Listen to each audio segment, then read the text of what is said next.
నేను కోరినట్లే నాకు అధికారం ఇచ్చారు. కానీ నేను దాని అధికారం అనుకోలేదు. మిమ్మల్ని చూసుకునే బాధ్యత అనుకున్నాను. ప్రతి ఇంట్లో ప్రతి వ్యక్తికి మంచి చేసే అవకాశం మీరు ఇచ్చారు అనుకున్నాను. నేను అలాగే నా కర్తవ్యాన్ని నిర్వర్తించాను. ప్రతి ఇంటికి మేలు చేశాను. ఇది మీ ప్రభుత్వం, మీ తమ్ముడి ప్రభుత్వం, మీ సోదరుడి ప్రభుత్వం.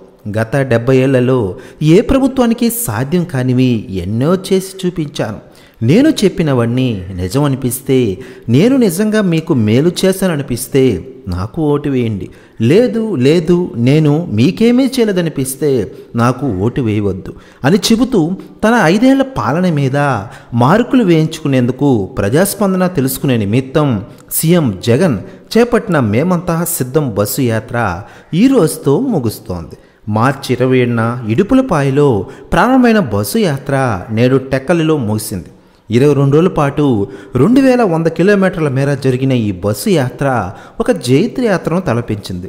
ఇందులో భాగంగా రాష్ట్ర వ్యాప్తంగా 17 బహిరంగ సభల్లో సీఎం జగన్ గారు ప్రసంగించారు. 6 ప్రత్యేక సమావేశాల్లో జగన్ గారు పాల్గొన్నారు. రాష్ట్ర వ్యాప్తంగా దాదాపు 86 నియోజకవర్గాల్లోని కోట్ల మందికి సృష్టిస్తూ సాగిన ఈ యాత్ర ఒక ఆత్మీయ యాత్రగా మారింది. ఎక్కడికక్కడ మహిళలు, వృద్ధులు, రైతులు, యువత తమ అభిమాన నాయకుణ్ణి చూసేందుకు నిప్పులుగక్కే ఎండను సైతం లెక్క చేయకుండా వేచి ఉన్నారు.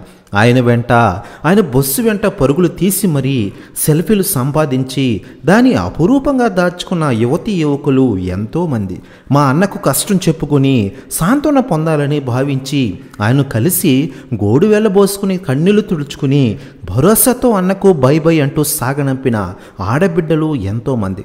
మనవడా, నువ్వు మళ్ళీ రావాలి, మాకందరికీ మంచి చేయాలంటూ ఆశీర్వదించి పంపిన అవ్వాతాతల ఆశీర్వాదాలు ఆ బస్సులో మాటలు మూటలుగా పెరిగిపోయాయి. మామయ్య, మళ్ళీ నువ్వు ఎప్పుడొస్తావంటూ వీడ్గోలు పలికిన పిల్లల చిరునవ్వులు జగన్ మోములో ప్రతిబింబించాయి. ఇలా 1, 2